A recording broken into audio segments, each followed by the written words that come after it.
So the Green Salon Collective is a company that specialise in recycling waste for the hairdressing and beauty therapy industries. This company specialise particularly in recycling hair. We are going to be collecting all the hair within the salons. It's all waste. Normally we just get chucked in the bin. One of the ways that I found really interesting was that they make the hair into what's called hair booms and mats that they put into the ocean and the seas, and this is used for mopping up oil spillages. It's really just about us as a college doing our part and working, you know, a bit more sustainably in our salons. And I think as well what's really important is we're educating the students so that they are going to be going out to the hairdressing and barbering industries after they leave college with a bit more education about how they can be more sustainable as well. I think it's an exciting new thing that we've got starting here at the college. Never considered that anything would ever be recycled previously, foils and hairs and whatever, and to see what it can do for the environment, to keep us all sort of like safe from oil spills and whatnot and protect our oceans going forward. I think it's a good thing.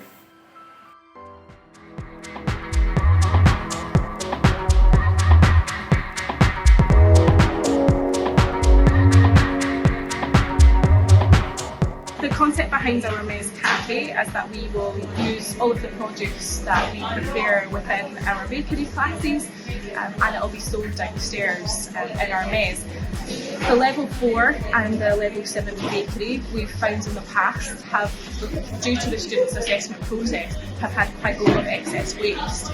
So with the concept of the cafe, we can now put that downstairs and it can be sold at a reduced price, where the customers can come in and buy sweet or savoury products for a fraction of the price that is being sold elsewhere. We're also working in partnership with our local supplier, who is donating us a veg box every week, and with the community garden within Milton Road campus, they're donating vegetables when they're harvesting them for us. So we're bringing them over, we're making soups and we're putting them downstairs. So again, we can have at least a hot option for people who maybe are struggling a little bit. I think it's a good idea because it's reducing waste. So any ingredients that we don't use is put into jams and chutneys and focaccia instead of, you know, getting chucked away and not being used. It's also reducing waste because last year during COVID and stuff, we always had to take all the cakes home and it all goes to waste. Whereas if they get put down in the Mez, then there's no wastage, it's getting sold to other customers as well that would like to buy them.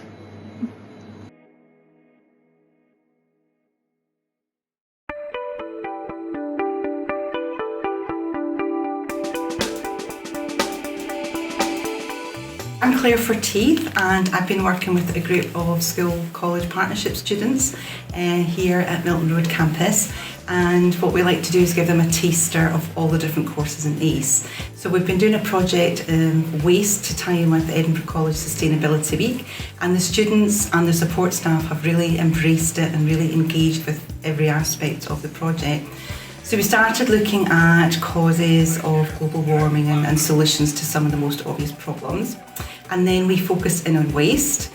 We looked at food waste and food packaging. We looked at the Greenpeace survey that they had been doing. And we looked at their favourite takeaways and how could we possibly minimise packaging on that. And then we looked at Edinburgh College, and the students went round and they audited all the bins to see if students were recycling properly, and sadly they weren't. The statistics were quite poor. Well, we started off by looking in bins to see if they're being used correctly, and we found that the black bins, half of them are being used correctly, and the orange recyclable bins, only 25% of them are being used correctly.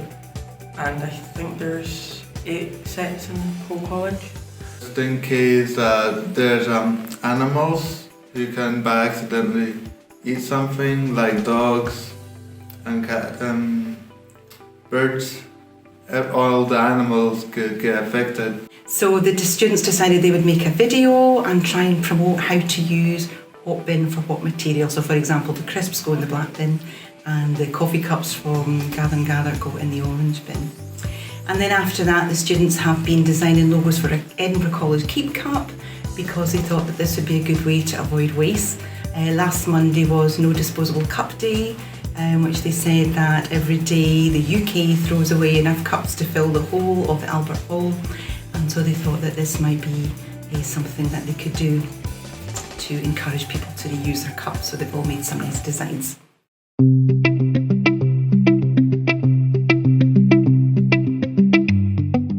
This is our Intermediate B full-time ESOL wonderful class, and we've been practicing for a kind of local investigations unit. We've been thinking about citizenship, and we've been focusing on the topic of sustainability. We've particularly looked at Scotland, so we picked the ban on single-use plastics, done a bit of research. The students have all presented today, really lovely presentations. Everybody took the challenge this morning on the form. Everybody took the challenge, and some people have made some decisions about things that they're going to do or not do as a result.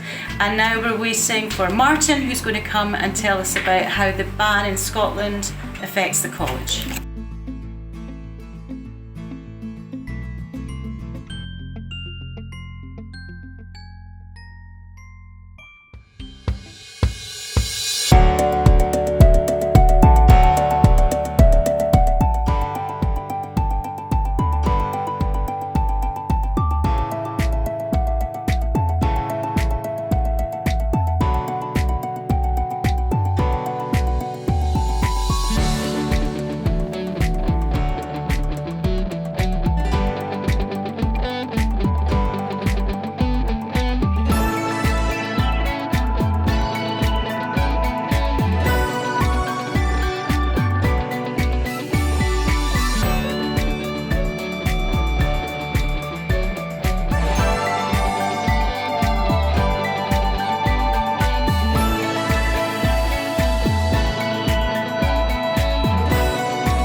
At the end of last year, we always start our planning process thinking about what we're going to do, and we thought that we would like to start with a sort of fashion themed project.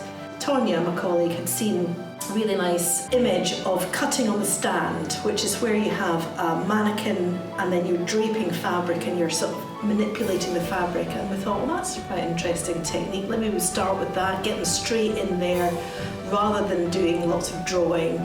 We would actually get them working directly with cloth. And then we're starting to think about, well, where would we get the cloth, what would we start with? And then Tonya said, well, do you know, I've got a friend who works at the Ducot charity shop, which is part of St Columba's Hospice. Maybe they could collect some fabrics for us, maybe some shirts. And then we thought, oh, that'd be great. Well, maybe let's collect men's shirts, long sleeves, so there's plenty of volume of cloth. And we like the idea that they were working with sustainable materials, breathing new life into existing garments and fabrics, and the fact that it might be that we could then showcase these garments back in the shop windows of the charity shops. Maybe inspire people to think a little bit about what you can do with an old shirt or two. Hi, I'm Joanna and I'm studying HND and this is year 2. I'm Lisa and I'm studying the textiles and fashion design. My name is Caroline Fraser. I'm a second year student on HND textiles. Shona Cook, and I'm doing an HND in textiles. We had to follow an inspiration by the artist Barbara Hepworth, which is modernist stuff, and we were given 3 shirts, obviously rejects from a charity shop that no one even wanted to buy. In my garment I've done some knitting, I've done some patchwork. There's a nod to the shirt with the collar and with the sleeves added on here. So we're really to look at the shirts to see how we could make a concept garment. Not necessarily something at the moment, as you can see from this, that you would wear on the high street, but something that would actually give you sort of ideas that could be refined and taken forward. I enjoyed it quite much as I enjoy upcycling, and sustainability is quite a big topic of mine, which I see myself working in the future anyway.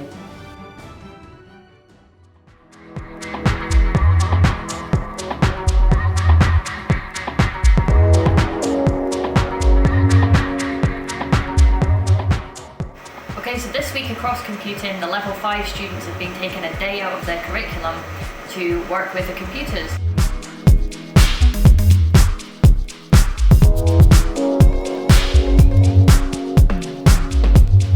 They've been repairing them and refurbishing them and having great fun, understanding that not sending them to landfill is the way to protect